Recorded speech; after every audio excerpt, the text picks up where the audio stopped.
To Politics Nation, we've been taking a special look at the challenges and opportunities facing America's mayors today and in the future. We're joined now by a candidate who has a shot to be Minneapolis' next mayor, Minnesota State Senator Omar Fateh. He joins me now.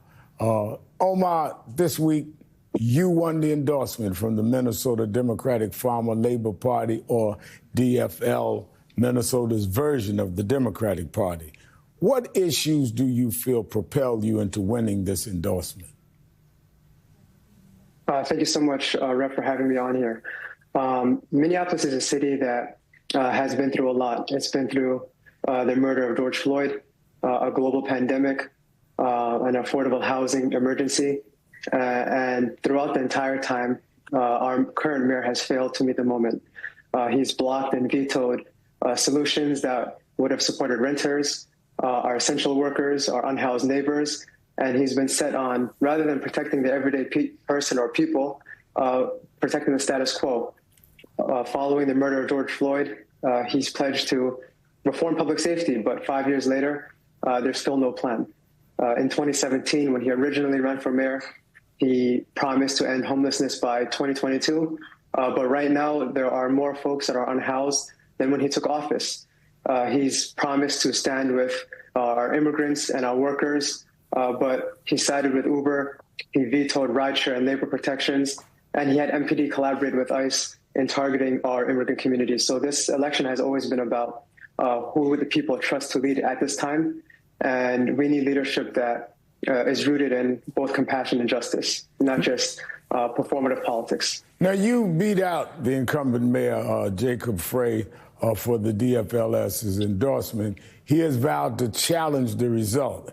I got to know Frey during the 2020 George Floyd demonstrations, and I did the eulogy there, and I dealt with a lot of the activists in the street, some who were complaining about what you're saying, some supportive of him. What do you think were the key points of contrast between the two of you that got you the endorsement?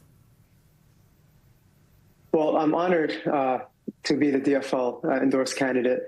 And what we saw was last week, candidates showed up on the weekend and that they were ready to move towards the progressive wing of the party. And we were successful in achieving the first endorsement of a challenger against an incumbent since the party's founding in 1944, which is huge. So this endorsement has been a clear message that our city and our residents are just done with broken promises. They are tired of the endless vetoes and politics as usual. We see it as a mandate to build a city that works for everyone. And from day one, our campaign has been telling folks that people deserve a mayor that works as hard as they do. And that's been key. We've been building a broad coalition from workers, union members, teachers, transit riders, and immigrants, and also just longtime DFLers who have been loyal to the party, but are done with excuses and want to see real meaningful change. Now, nationally, there has been some attention brought to the fact that Frey is Jewish and you are Muslim, and you have differing stances on the war in Gaza. Let me ask you, how has the Mideast issue played, and has it been a major role in this campaign? Well, as senator representing South Minneapolis, right after October 7th, I condemned the violence both by Hamas, but also the Israeli government. And in the same breath, I called for permanent ceasefire. I believe wholeheartedly that we need to end the genocide that we're seeing carried out by the Netanyahu government that has killed, starved, and displaced millions, including innocent children. But I believe that we can and we must condemn violence while standing firmly for human dignity and international law. And that's something that our residents have been expressing to us as well.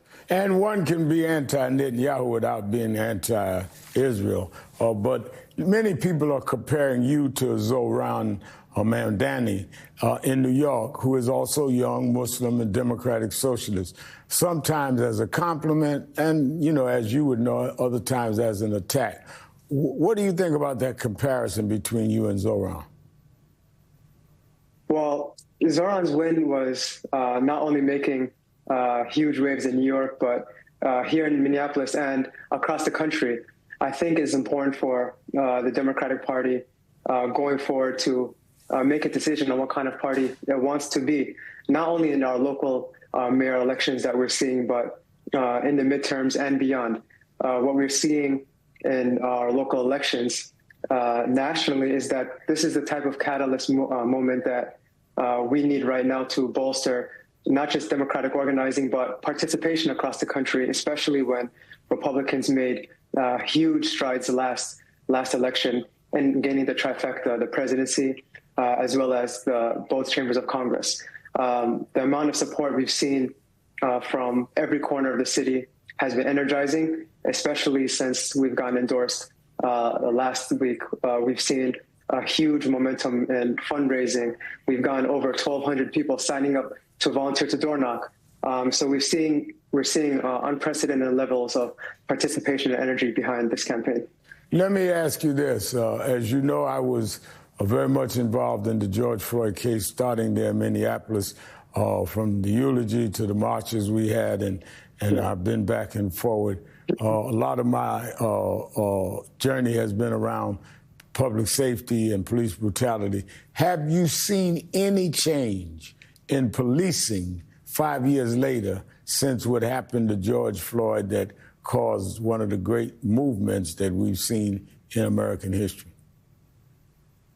Unfortunately, no. The mayor has promised continuously to our communities that there would be real meaningful reform, and 5 years later, there is still no plan.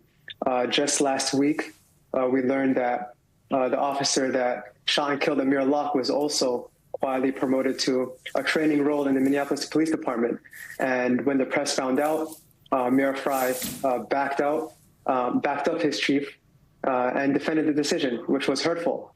But when they saw that there was public outrage, that caused them to reverse course and change the decision. So that's the kind of same culture that we've seen protect Officer Derek Chauvin for years and made him a trainer too. And we believe that Minneapolis deserves real accountability and not just empty promises.